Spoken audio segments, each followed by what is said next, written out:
मेरा नाम कविता है। मैं अंतिम वर्ष की एमबीबीएस की छात्रा हूँ। तो जो मैं कविता अभी बोलने जा रही हूँ वो मैंने कुछ दिन पहले ही लिखी है। मैं अकेले बैठी हुई थी और खुद से बातें कर रही थी। तो मैं खुद से पूछती हूँ कि मैं क्या हूँ। मैं खुद से पूछती हूँ कि मैं क्या हूँ। मैं काव्य की पहचान हूँ। मैं काव्य की पहचान हूँ। मैं सर्वनाम नहीं समास हूँ। मैं क्या हूँ। मैं काव्य की पहचान हूँ। मैं सर्वनाम नहीं समास हूँ। मैं तूफानों से लड़ती हूँ। मैं हवाओं के संग उड़ती हूँ। मैं तूफानों से लड़ती हूँ। मैं हवाओं के संग उड़ती हूँ। मैं एक खुशबू हूँ। मैं उम्मीद भरा गीत हूँ।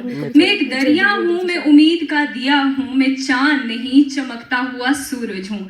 मैं चांद नहीं चमकता हुआ सूरज हूँ। मैं ही कविता हूँ। मैं ही कवि हूँ। मैं स्वयं को खोजती हूँ और कवि मुझ में है। और मैं एक अंतहीन कविता हूँ। मैं एक अंतहीन कविता हूँ। मैं सागर हूँ और नदियाँ मेरी कविता हैं। मैं सागर हूँ और नदियाँ मेरी कविता हैं। मैं प्रश्नों का बवंडर हूँ। मैं सहज सरल बाणी हूँ। मैं चलती हुई नफ्स हूँ। मैं कभी अंधेरा ना होने वाले उजाले की लय हूँ। मैं जिंदगी की झलक हूँ। मैं काव्य का संग्रह हूँ। मुझे जमीन की गहराइयों से आसमान तक जाना है। मुझे जमीन की गहराइयों से आसमान तक जाना है।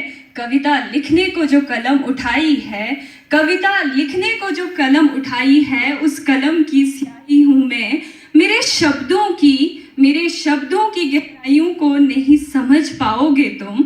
मेरे शब्दों की गहराइयों को नहीं समझ पाओगे तुम। पर हर शब्द की सच्चाई हूँ मैं। पर हर शब्द की सच्चाई हूँ मैं। मैं ढूंढ रही थी अपनी कविता को राजनीति के कीचड़ में। मैं ढूंढ रही थी अपनी कविता को राजनीति के कीचड़ में। कुछ पलों में, कुछ ख्वाबों में, कुछ ख्यालों में। कुछ पलों में, कुछ ख्वाबों में, कुछ ख्यालों में। पर वह अंतर्मन शब्दों की अंतहीन कविता हूँ। पर वे अंतर्मन शब्दों की अंतहीन कविता हूँ। मैं क्या हूँ। मैं काव्य की पहचान हूँ। धन्यवाद। जय हिंद, जय हिमाचल, जय भारत।